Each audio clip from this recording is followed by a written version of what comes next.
Hey there, greetings everybody. I want to welcome you here to Prog Monster. My name is Murph. I am the host of this show, a show dedicated to progressive rock and other forms of rock music. So we're here Wednesday night to do Wednesday night favorites. Probably the most popular show on the channel. Also usually gets the most insults on me on this channel as well. But yeah, that's the price of fame, I guess. Anyways, not that I have any, but the episode we're doing today is called 5 Albums That Grew on Me. So basically what this is I was searching through my record CD collection to try to figure out which albums I didn't initially like, or maybe I kind of ignored them. In a couple cases I simply had them but didn't open them, and wasn't enthusiastic about going that way. It wasn't that I didn't like them. Obviously, I liked them enough to buy them, but I got them home and they sat on the shelf for a while because I had other stuff I'd rather listen to.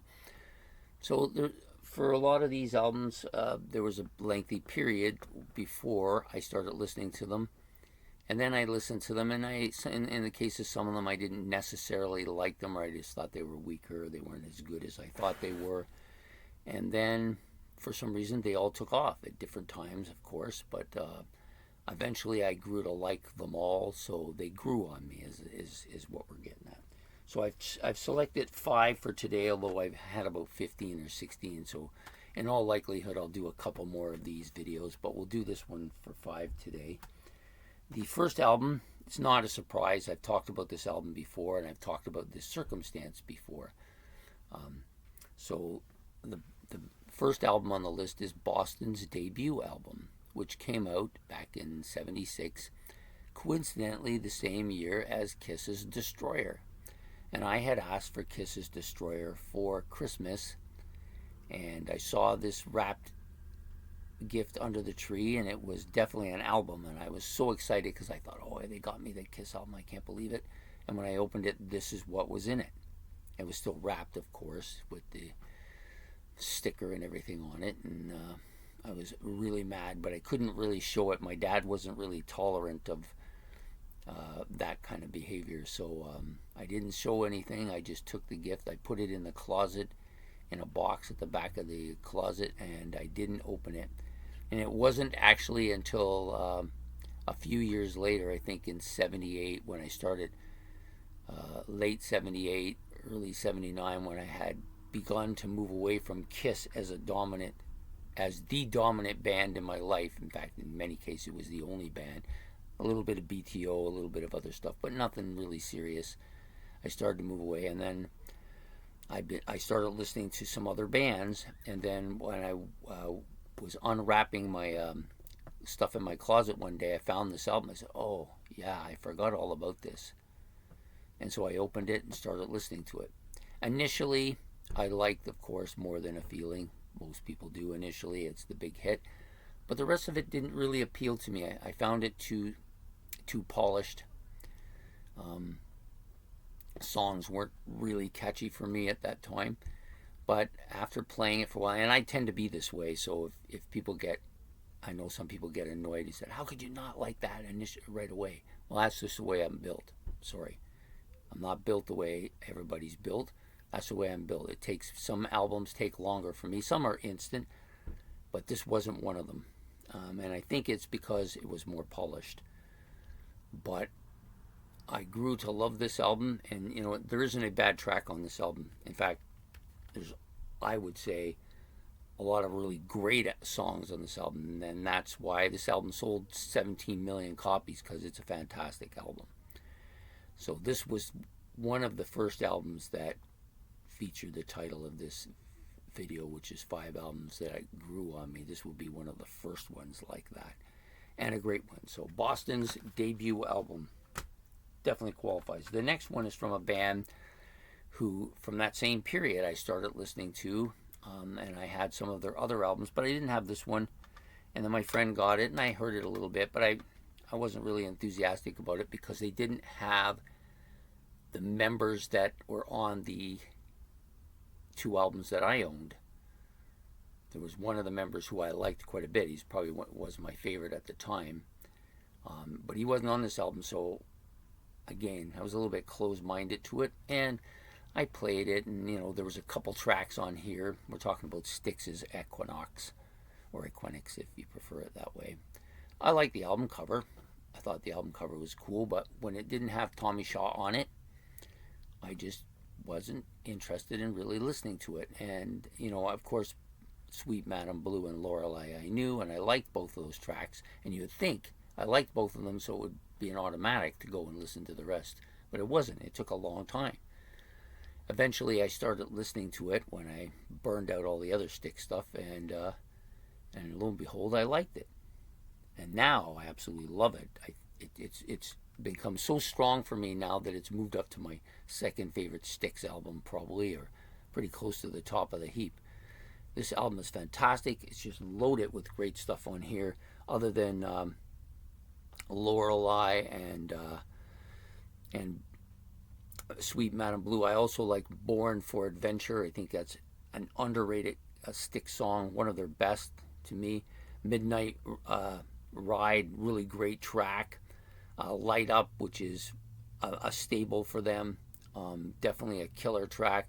And then, of course, Lonely Child, which I think is probably their most underrated song. All on this album, which I think is killer now. I love it. It just took a while for me to grow on me for different reasons. Just, things like that, especially when I was younger, would set stuff back. And it's just unfortunate, but that's just the child in me, I guess. The next album up was a little bit different. So this one didn't come into my world until about a year or so ago.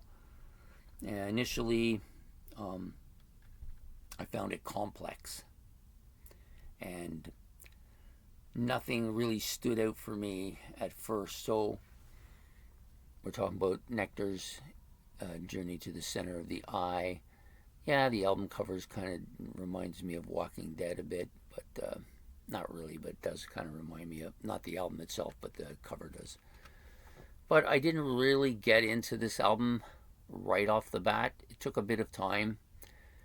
I decided that the best way to, and for me, I've discovered that the best way for me to get into an album is I put it in my playlist so that it gets regularly played, whether I want to hear it or not. And this one I wasn't sure I wanted in my playlist right away because it didn't connect with me right away. It wasn't that I disliked it or anything, because I knew it would take time.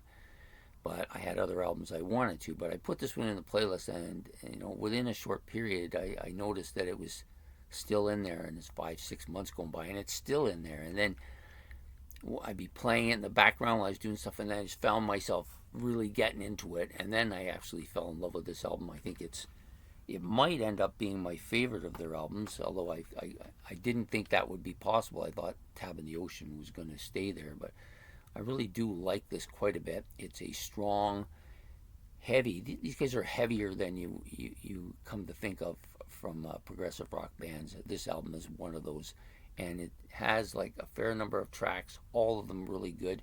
Lots of excellent guitar and keyboard sounds, and Ron Howden, who I think is just a fantastic drummer. All of that combined to make this a great album, and so that's number 3. Now, the next one really surprised me because I did not like it when I first heard it. I thought, it's kind of weird sounding, and it's got some strange bluesy sounds and some the guy's voice. I wasn't sure about his voice, and I wasn't really sure about the color scheme, and when I had heard about this band, I had heard that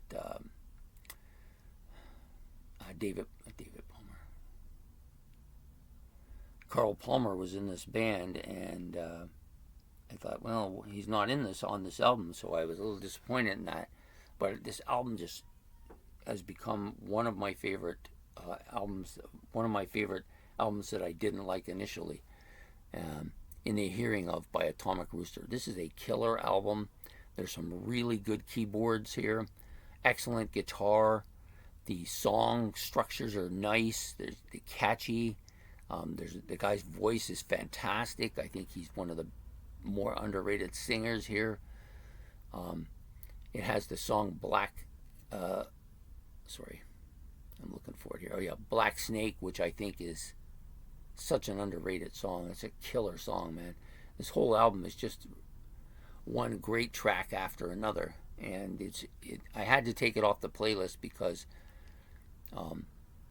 I definitely don't want to burn it out. I want to keep being able to enjoy it time after time, and I was playing it a lot. Even when it was in my playlist, I sometimes would put it further up so I could listen to it. Yeah, great album. Atomic Roosters, In the Hearing Of. And the last album probably gets too much to talk about on this channel. I was debating between this and their second album because I like them both pretty equal, but when it really comes down to it, this has got some amazing stuff on it. In the Court of the Crimson King by King Crimson. I know I recently did some stuff with them as well, but it's just such a hard album to pass on. Now, there are some other albums in their discography that I'm starting to get to that I think are going to topple this one, but for now, it's still the king of the castle, so to speak. Such good stuff on here. The Wind. Sorry, I left my glasses somewhere. Talk to the Wind, that's the one I'm thinking of. Really good track. I think it's very underrated on this album, but they're all great anyways. Epitaph, fantastic. Moonchild, another great track. And even the two bookends in the 21st Century Schizoid Man, which is a song that took even longer to get into than the album. Because I knew about this album and seen it, and my friend had it 40-some years ago, and I didn't want anything to do with it. It stayed. He actually loaned it to me for 3 weeks, and I told him I listened to it, but really I didn't even take it off the cover. I had no interest in it. I thought the cover was kind of neat looking, but other than that, I didn't want to listen to it at all. And I got this album like maybe 3 years ago, and even when I initially got it, I listened to it all. I said, yeah, I think I was right about it initially. But because I've been doing this now for about 3 years, I've come to realize that my listening style, at least for progressive rock, usually is that it takes time, and the best way for me to get into it is just to play it in the background, and then all of a sudden I'll find myself stopping to sit and listen to it. That's how it really goes for me, and this album is a absolute textbook case of that. So great album. I highly recommend it if you're getting into King Crimson, or if you just pass because you think they're kind of quirky or you don't really like them for some reason. I recommend you start here at the beginning with In the Court of the Crimson King. So there you have it. Those are my 5 albums that grew on me over time, over different circumstances, and I'll just reiterate them. So you've got Boston's debut album from 1976. Equinox from Styx. I think this is from 75. Journey to the Center of the Eye is 71, I believe. 70 or 71, I think. In the Hearing Of from Atomic Rooster. Pretty sure this is 1971. Can't really see too well without my glasses. I guess I should have brought them over when I decided to make the video.